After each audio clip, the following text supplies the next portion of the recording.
How's that? I want to thank Jason, Imba, Equipment Share and all those guys. I want to definitely thank Kevin Christensen and Tim and Renee and Steven, and of course you guys don't know a lot about Anthony Sylvester, but he'll be known around the Northwest and what he can offer and do, and really been a help with us with all the stuff that's been going on, and anyone else, of course, people from the NCT, Jamie and Brooke and all those people helping this program work. Big help to Mike Garrison over there at Boone. Badger Machine Works, Mike Good for behind the scenes helping us out, different banners and the stickers and all the stuff that we do behind the scenes, and it's just been crazy couple of weeks. So really appreciate that. So obviously next week we're doing that with Chad on the layout. This weekend we're doing a tear down.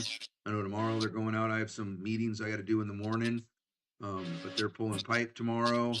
And then this weekend we're going in a couple pieces of equipment, getting some things tore up in there. We're going to start working on a couple of the elevated corner designs that we want to do, and then we're going to start turning the dirt and getting it wet and making sure that the stuff is wet for Chad coming in on Wednesday, and get an awesome layout going on. And then Thursday, of course, we'll be finishing up and rolling and piping, and then of course the next level clinic with AJ and Joe.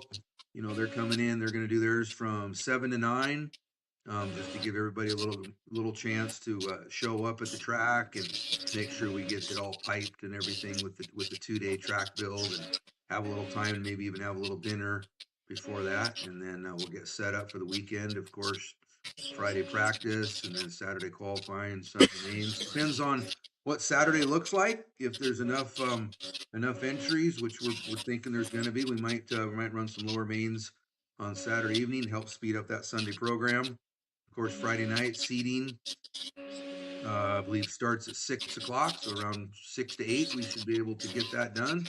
Helps everybody get transponder numbers in.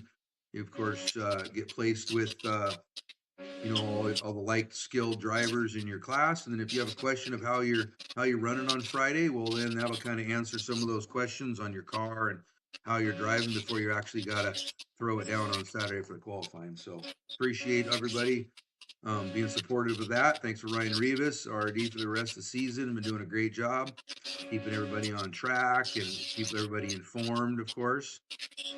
So one of the things that we've been doing here is trying to bring some guests on, and of course we've had AJ and Joe on, and we want to finish that. We want to finish that conversation. So I know they're over there in the inland Northwest there in Spokane. They're ready to go. So let's transition over to AJ and Joe. Hey AJ, Joe, how you guys doing tonight? Good, how yourself? Pretty good. How you doing, AJ? Pretty good. Yeah. How's the summer been treating you so far? What have you been doing outside of that basement down there you're in?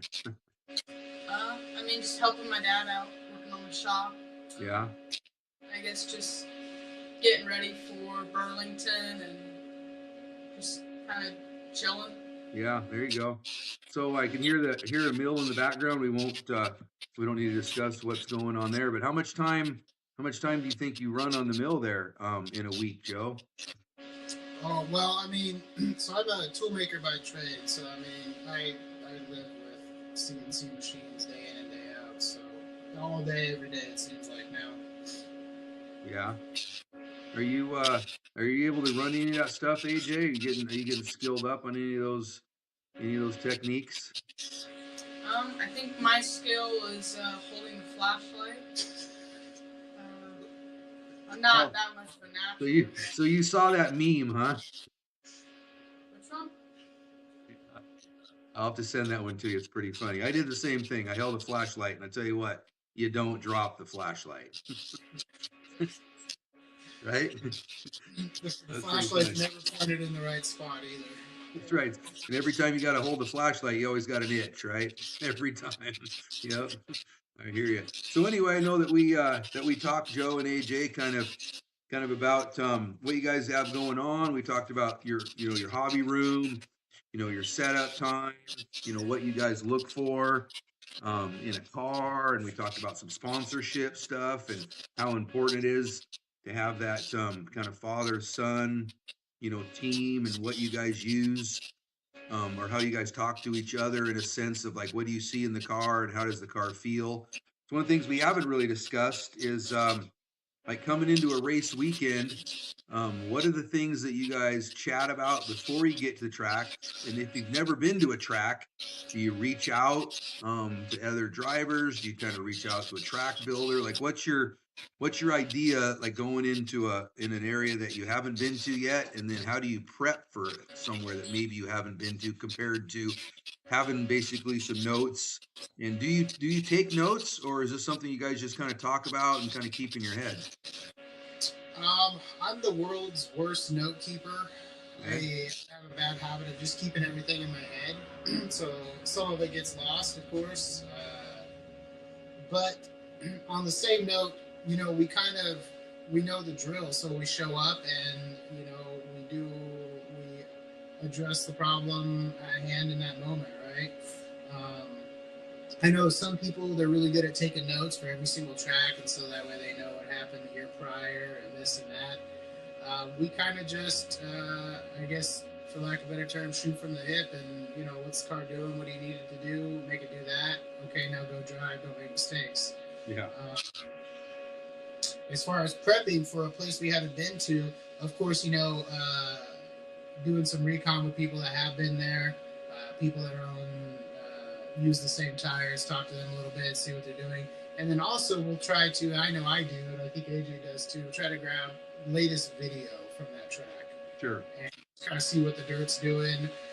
You can catch a video of a club race or a regional race and just see kind of what the routine is. Is it ran wet? Is it ran dry?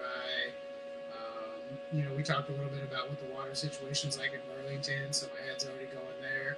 Yeah. And then if all else fails, you just bring 2 completely full OGO bags of every single tire you've got and hope you have enough, right? Right. So as far as that goes, that's pretty much it. And then show up, take a look at what we're working with, and then go from there. You kind of hit on that. Talk a little bit about Tyler, and I know we touched on it before, but talk a little bit about Tyler and promotion and what you can talk about of like what's next for you guys and them, and how well you guys have used the tire, and how well you believe that tire and how it kind of ranks with the other tires in the industry right now.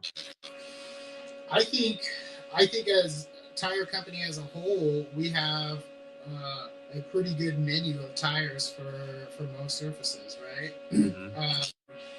We've got the new Thunderbolt that came out. I know AJ is a super big fan of that. Okay. Super versatile tire that he's even we just ran a race over at Die Hard. That's an interesting surface where it kind of seems nothing really works well. And we tried a few different tires, and he ended up running that one tire the whole time. Oh, okay.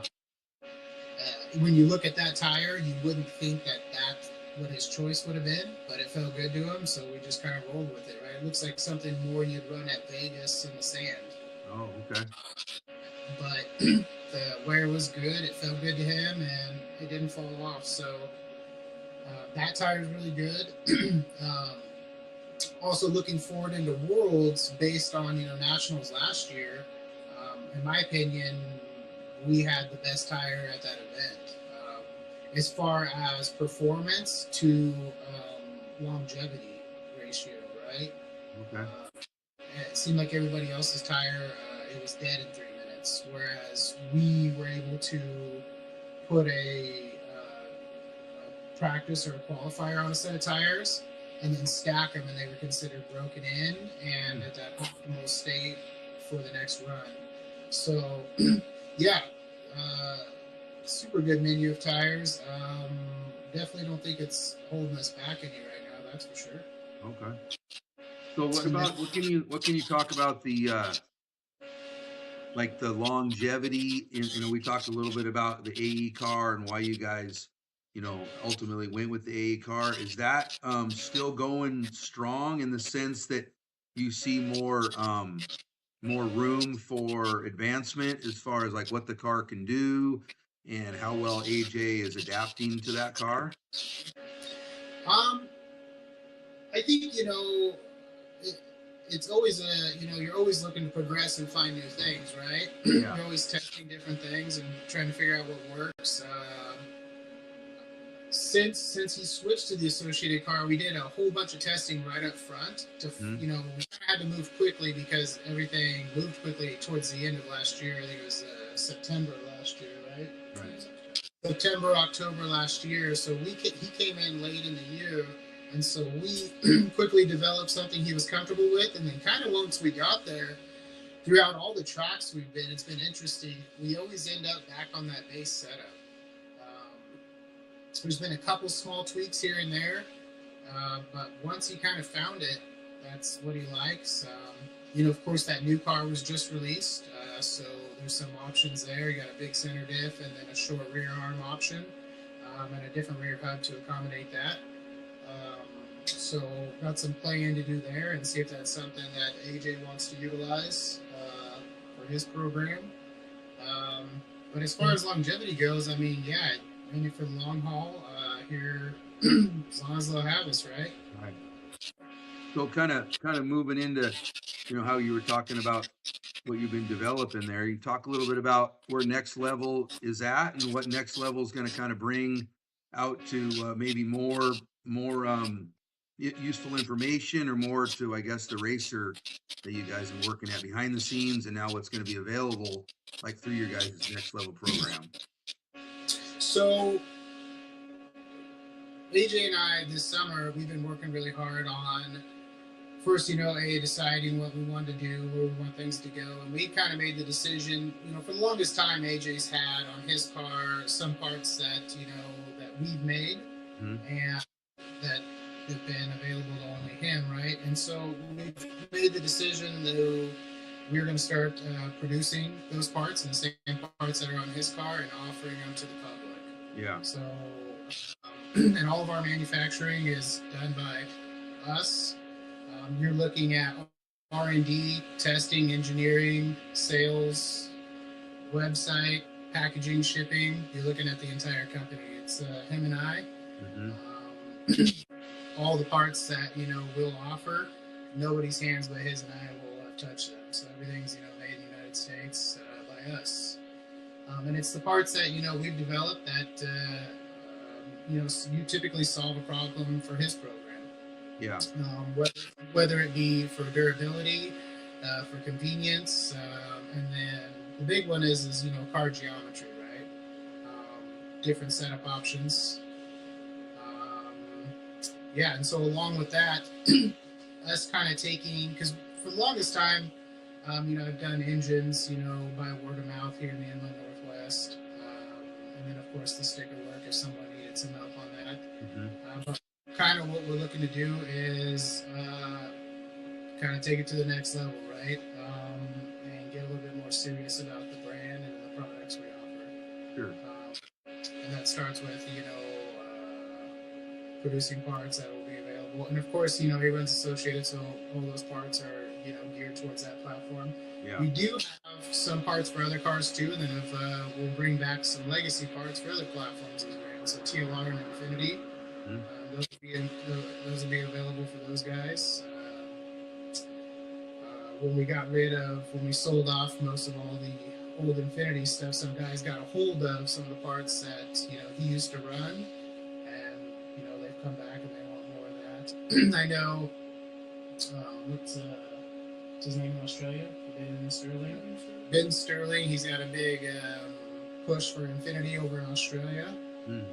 He got a hold of some of those parts, and he's been wanting some of those, and so it's been things like that that have kind of influenced this decision that, well, maybe there's something there.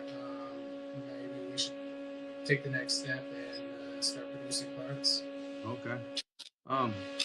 So when you talk about like the stuff that you are making for AJ, whatever, how do you, AJ, we haven't heard much from you tonight, how do you like put that in words and tell your dad or tell your boss, I guess we call that right now, your boss, like, "This is what I'm looking for in the car, dad or boss or whatever, Mr. Rodriguez, right? Like, how can you help me out with this?" How do you relay that to him so he can put that in his machining head and come over and draw apart or design apart? Or I mean, how do you guys take that from something you're doing visually to get it down on a piece of paper and create it?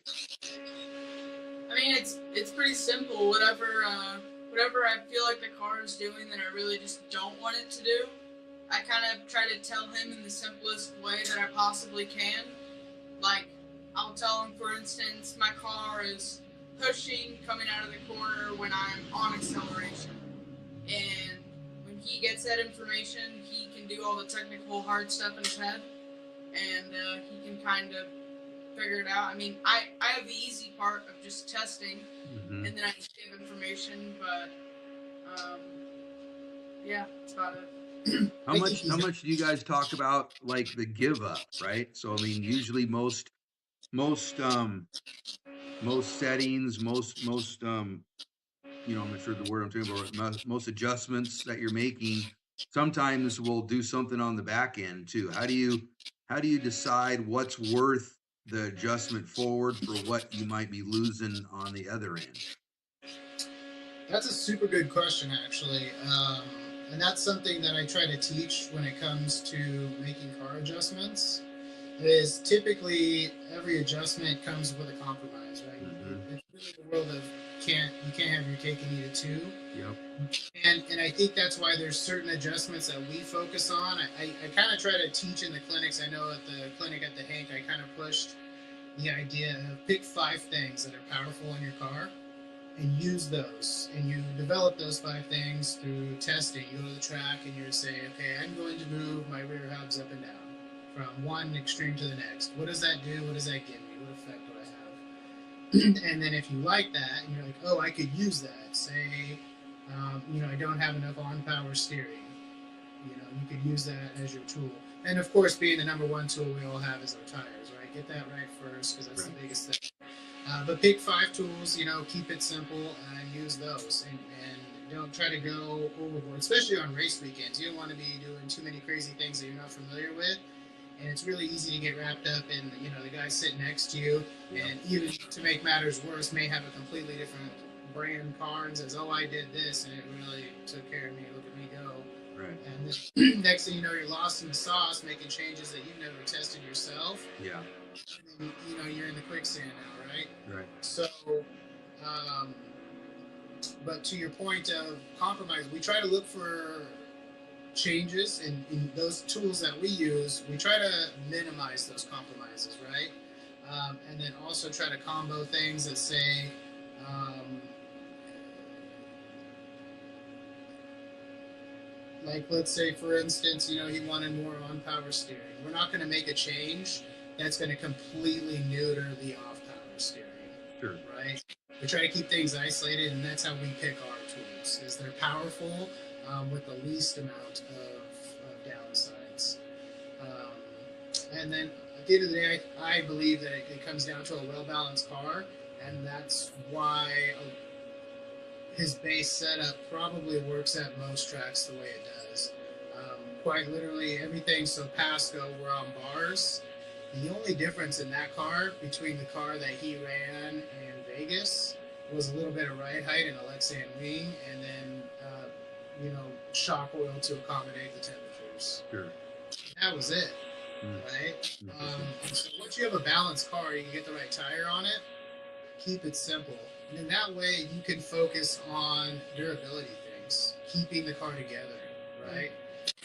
I'll see someone completely tear their car down in between qualifiers and they're spraying out bearings, and then they'll go out and flame out. And it's like, you didn't do your clutch bearings, like now your car's flamed, like. Or of course, my biggest pet peeve, if you've ever been to one of my clinics, is spraying the car down, making it look super pretty, but didn't take care of the stuff that would have killed you out there. Yeah.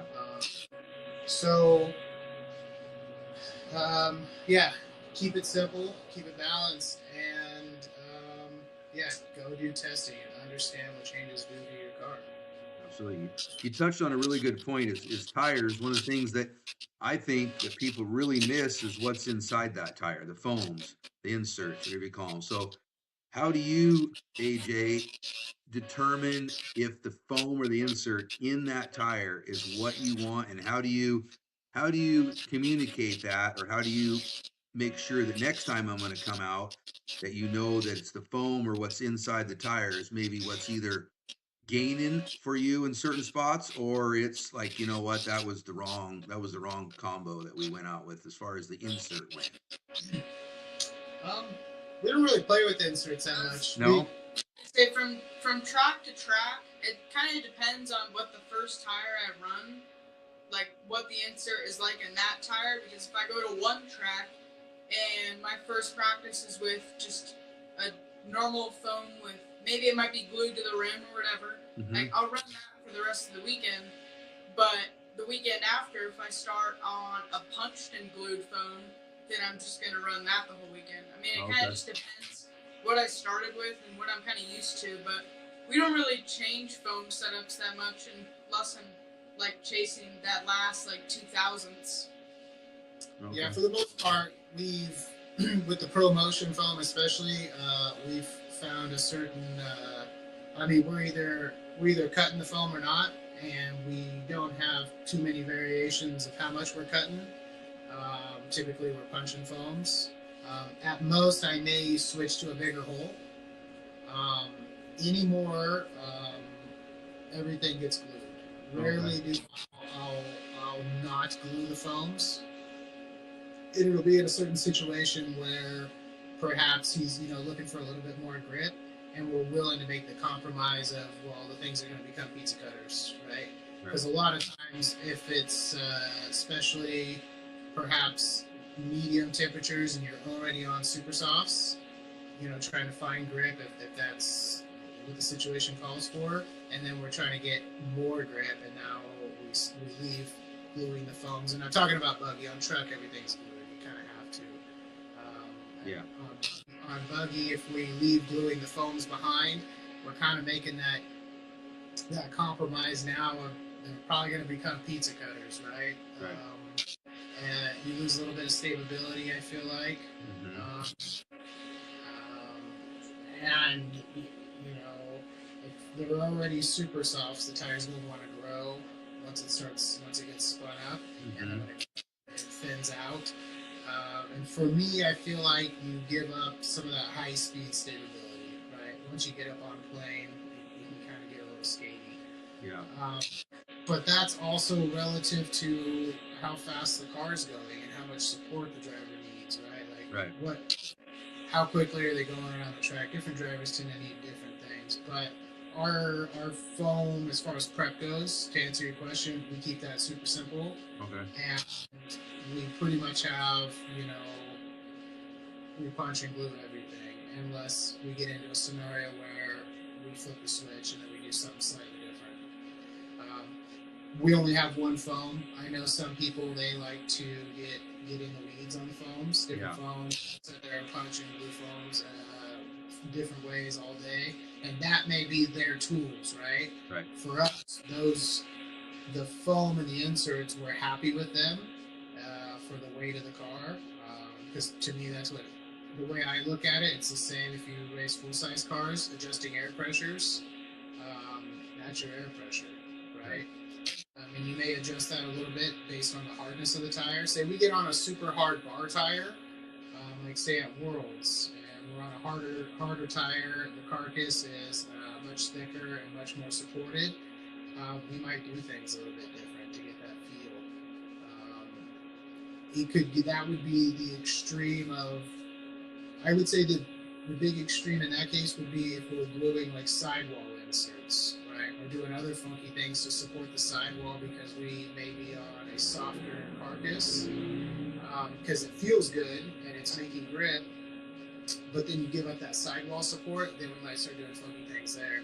But for the most part, the tracks around here, super simple. We're not doing anything too crazy in that regard. It's compound and tread powder. Yeah. I think some I don't know. Do you touch about what you're doing with foams and tires in your clinic? Um, no, actually, I don't think anyone's brought that up about our phone prep. And I don't know if there's enough time to kind of do that, but maybe that's something on another segment that you guys could really get into why you do your program. And because I mean, we see it, right? We walk the pits, and you'll see tire pieces laying under somebody's tables for days, and then you'll see people that are running tires, and if you look at them, they're from 2 years ago, right? And everything Sure. in between, right? I think the big asterisk on that one and what makes that one complicated is, let's say, for instance, like you run JCon, right? For the most part. I'm a TZO. Okay, so let's say we traded foams. I'm probably going to do something completely different because Sure. it seems like all the foams throughout the brands are a little bit different. The carcasses are a little bit different. Yeah. So then it starts to get specific to what brand you are running. Sure. So to have that conversation, and what I don't like is like general tips that can kind of be misleading for an individual. So say, I tell them that I punch and glue AJ's foams, and then they go over to their JCon tires and they start hacking them up and they start gluing them up, and they're kind of driving with a little bit different style than he is. It may do them an injustice, right? So someone that's running promotion, we can directly give them what we're doing, and they're going to get similar results, but it doesn't necessarily translate from brand to brand, that's for sure. And that's good advice. I don't, like you talked about a little bit earlier. Definitely adjustments from different cars don't translate in tires and foams. Absolutely, I think that's good information because people take, like you said, they'll overhear or talk about different things around their pits, and they're not equal across the board, right? Right, yeah, and especially if you happen to be at a race day that may a race weekend that's not going your way, it's really easy to get desperate and just start swinging for the fence. That's for sure. That's why it's important to go test, and develop your program with and validate everything with results that you've gotten personally. Right. So this practice stays so critical, is because if you're constantly relying on someone and you don't know for sure, there's a certain level of guessing going on, and if anyone's ever sat down and done the math on how much each lap of an 8-scale buggy costs, every lap is precious, so make it count, right? Absolutely. So next week we're obviously in this weekend tearing up the track over there, but what is for you, AJ, is some of the most favorite feature that you like to run at a track? What do you like to see, or what do you think's competitive, or what do you think like puts a little smile on your face when you like do a section like perfect, or you put like a oh shit, I screwed that one up? We should start with what he doesn't like. I think that's easier. I think anything that I don't like is probably wall rides, too many straightaways. Sure. What about blind spots? You like blind spots? See, those don't really bother me that much. Marshalls. I'm just kidding. What do you mean, like marshals? Like placement of the marshals? A little bit sometimes. I don't know. Pipe placements. Okay. I think that's about it. What's your favorite? What do you like to see then? Triples and berms. That's why I like DNC and Silver State. Because, I mean, it's kind of just berm blasting out there. It's pretty fun. Okay. That's why I really like high grip tracks, honestly. Yeah. He says that till he's ever running. I don't. He doesn't know what he's talking about. I don't. That's pretty good. How about those rhythm sections? Do you like to see those? Do you like to run those and run different lines through them if it's be competitive? Lines are equal, and you kind of just have to go for either the more consistent line or either the faster line. No, I really like rhythm sections. Okay, that's kind of what's in my brain. So we'll see. We're gonna build a whole track with solid wall rides and 100% straights. How's that? So yeah, and then I think another thing that I also hate is probably like wall jumps, like little hip jumps, are probably like the bane of my existence. Oh, okay. They're very annoying. Yeah. I just any track that has like a slow hip or just wall jump, I kind of just want to cut the pipe and just not do it because it kind of just ruins my day. Okay.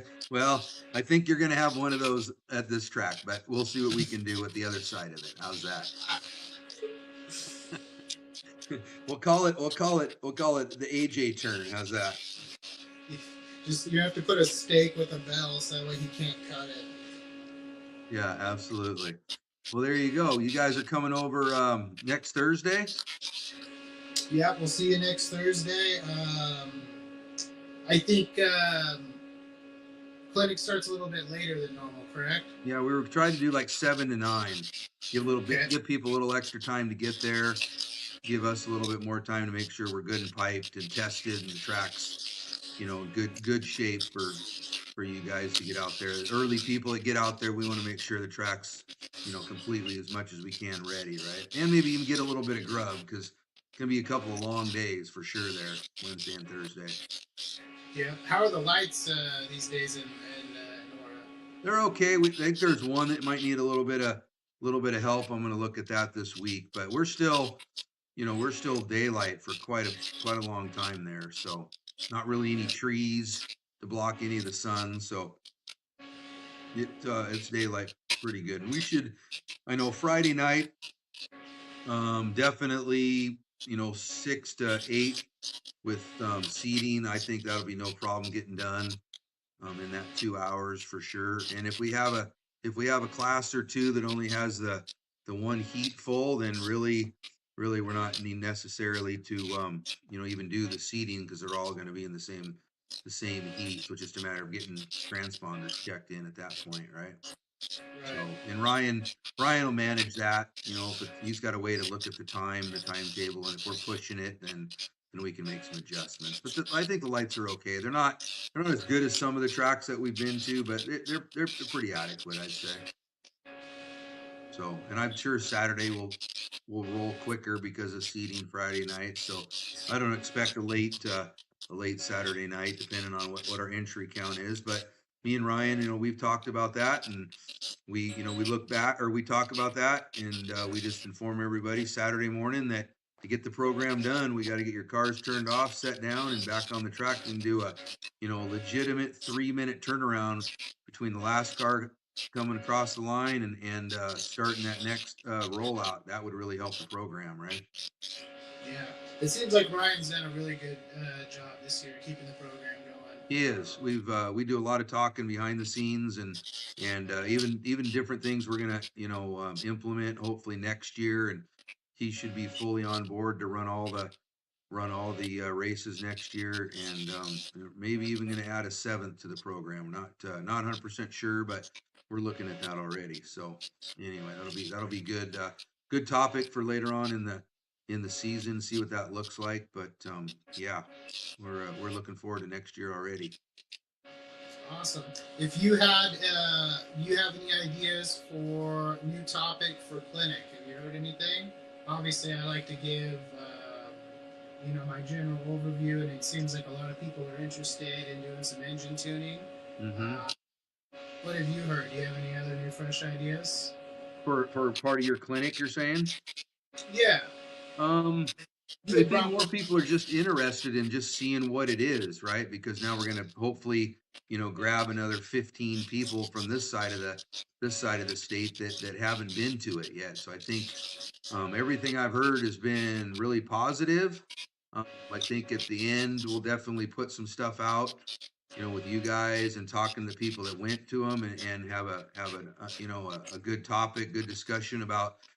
Would you like to see some more? I've only heard good. I've not heard anything of I wish they did this. There's none of that. Sure. None of that. Okay. What about you guys? You guys think that what you're doing for the 2 hours is enough, or is there some more you'd like to get into that 2 hours? I've been pretty satisfied the last couple that we've done. I feel like the feedback has been good.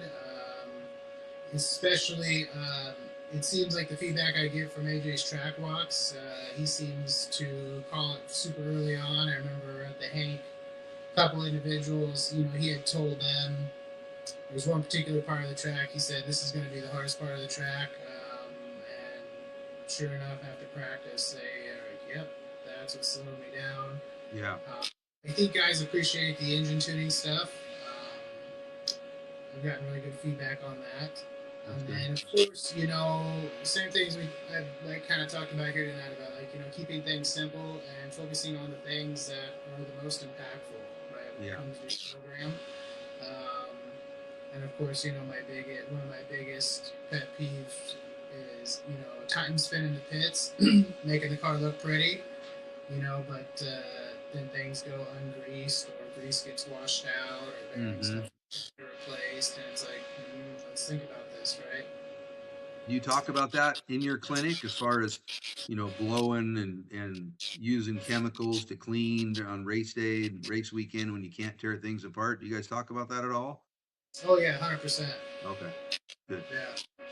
I haven't obviously traveling, haven't been able to get to one of those, talk to some people about some things, and I just didn't know if that was one of those topics. And I'll see if I can overhear what's going on. We got some things to do, obviously Thursday night, but I know my program could use a little tuning too, right, AJ? Appreciate it. So I noticed in the back, huh? You got Carson. Yeah. You should be, your program should be dialed. Yeah, well, I got all this other stuff that I happen to take on too. So there's all of that, right?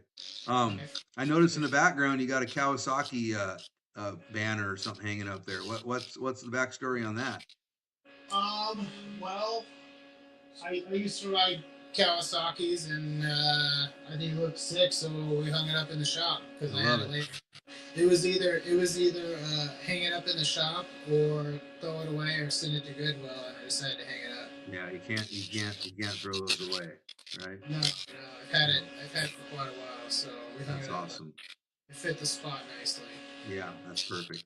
Well, hey, appreciate it, guys. We've covered a lot of ground. I know you guys are busy with everything going on, but besides the stuff for summer, what's going on with you, Joe? What's exciting? What's the relaxing side of life right now?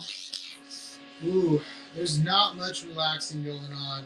Seems like constantly busy. We got this new kind of pushing our products out there, trying to get people and kind of seeing what the reaction is on that. Of course, AJ has Worlds in September, so try not to lose focus of that, because that's why we do this. Right. So, yeah, RC, and then we've got the little one that we're constantly yeah, and then this fall I think things will calm down a little bit. Last I heard, Vegas is in May next year. Yeah, I saw that he's moving it. And then also, one of our winter races, we go to Adobe in December. Last I heard, Tim Lime, he's handed off the reins to that track. So I don't know if there's going to be a U.S. Open in December for us. So there's a chance that we have a pretty quiet winter. Okay. And for us to get running again, we probably have to fly down south to get run time in. So we'll cross that bridge. Right now, it's kind of get the world, survive, come back home, and then figure it out from there. Okay. Well, hey, I appreciate you guys, taking the time and sharing this, and obviously the clinics that you guys are doing this year. I know everyone appreciates that, the time and effort, and why you're doing it. As a reminder to the racers, it's to help everybody, get better, get the knowledge, understand what the cars are doing, why they're doing what they're doing, all the things that make AJ fast and keep Joe wanting to make AJ fast, right? So that's an awesome thing. Yeah, right. High tides raise all ships, and maybe one day, instead of Southern California being the Mecca, maybe we can have the California guys talking about the Northwest guys. Yep. Get them to here and save us some airfare. That'd be sweet. Yep. I'm working on that a little bit too. I trying to get a winter arena race up here in October, which we're going to have again. But want to get those numbers up and see if we can get some people to, like you say, fly up this way. And I'm not sure what your guys' schedule is, but if you guys can make it, of course that'd be great, and put on a good show for everybody. That's in October, the same venue. You're talking about what would have been the Pan Am race. Yeah. Yeah, the weekend before Halloween this year. Okay. And, we almost got the flyer and stuff. Still working on a few things in that, but yeah, we already have the venue secured, equipment secured, and all that. So Chad will be working on that track again. And you should reach out to me and we'll start planning some stuff because I think we'll be free then, and I'm sure we'll probably be recovered from Worlds by then. So yeah, it'll be about a month after that, I think. Yeah, should be plenty of time. Yeah. Okay. Well, cool. All right, you guys. I'll see you. I'll see you next Thursday at I'm sure mid afternoon. I would assume probably when you're rolling in. Yeah, we're gonna try to get there.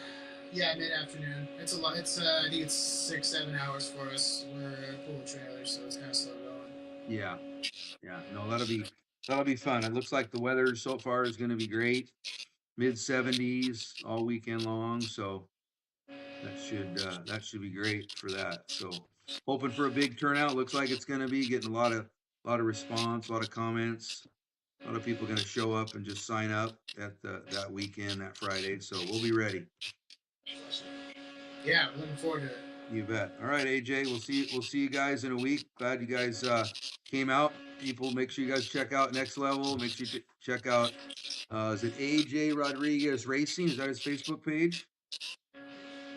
Rodrigues RC Racing. That's right, RC Racing. Make sure you guys check that out and see what he's got going on. And of course, the Next Level. I'm sure there's going to be more on the social media stuff coming out with that, and we'll help out as much as we can. You guys know that. Awesome. All right, guys. We'll see you. Talk soon. Appreciate it. Have a good night, guys. All right. See you, Scott. All right, we'll see you.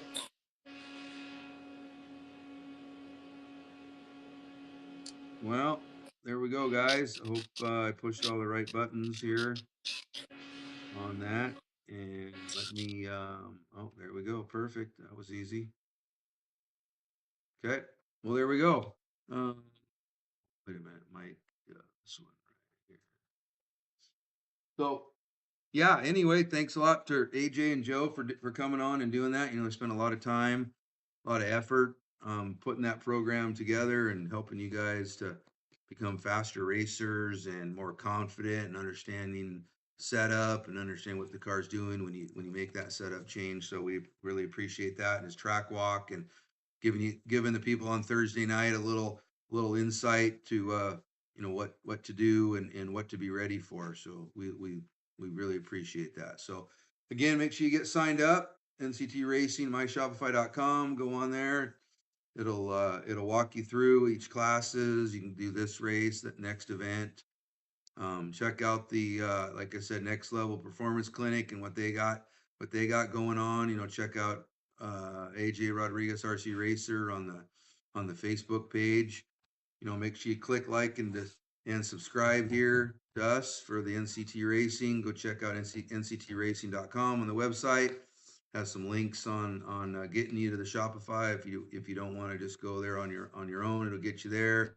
Show all the tracks. Really appreciate everybody that's supporting this and trying to get this information out and talk about the RC world. Not a lot of people that we talk to even know that we kind of exist in that sense, but once they see it, they're like, we didn't have any idea, and they're hooked, and the understanding and talking about that's really what gets the word out. Really appreciate Nora and all that they're committing to, and of course the Parks Department up there and a place called Play Easy. If you guys haven't heard of what Play Easy does, they support Skagit County with all kinds of events, and they're a real big supporter of the event, and want to see Nora grow even more and keep this as definitely a yearly a yearly race. They want to see that for their community and people coming in and supporting the local restaurants and hotels. And of course we have a big camping area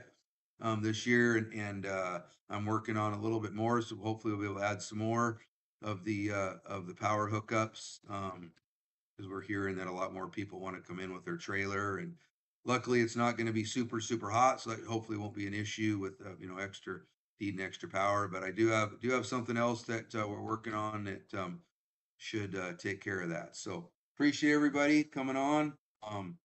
We'll see everybody next week up there at Nora. Make sure you get yourself signed up.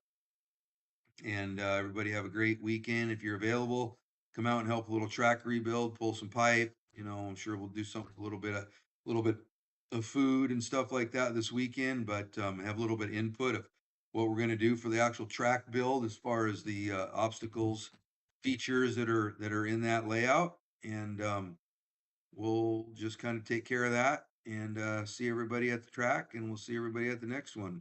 Round 4. West Side Challenge is back. Thanks, guys, and talk to you soon.